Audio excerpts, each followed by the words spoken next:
आज हम लोग क्लास 9th का एक क्वेश्चन कर रहे हैं। तो क्वेश्चन दिया गया है, एक घन के संपूर्ण पृष्ठ का क्षेत्रफल 1350 वर्ग मीटर है, तो इसका आयतन ज्ञात कीजिए। है ना, घन बोला है, घन बोला है माने इस तरह की आकृति है ना,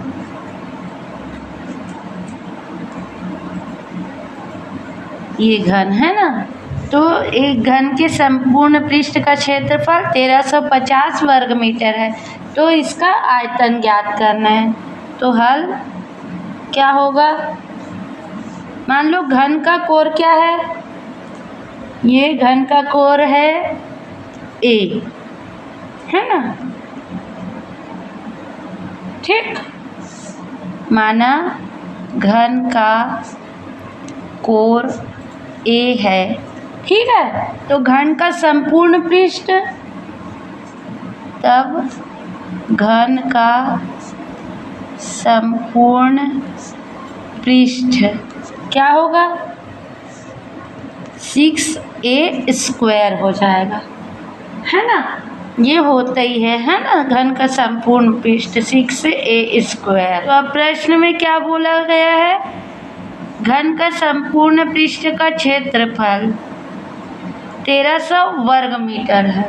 मतलब प्रश्नानुसार क्या होगा, प्रश्नानुसार 6a² बराबर क्या बोला है, 1350 वर्ग मीटर, ठीक है।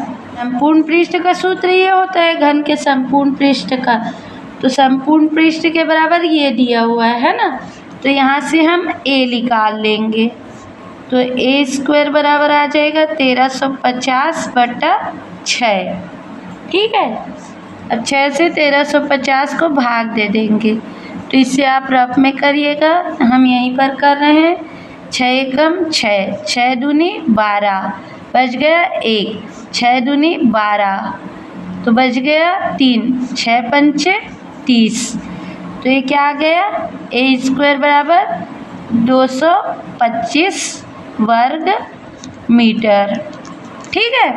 अब a मिल गया, मतलब हम a² मिला है ना, और a निकालने के लिए क्या कर देंगे, 225 किसका वर्ग है, ये है 15 का वर्ग, है ना।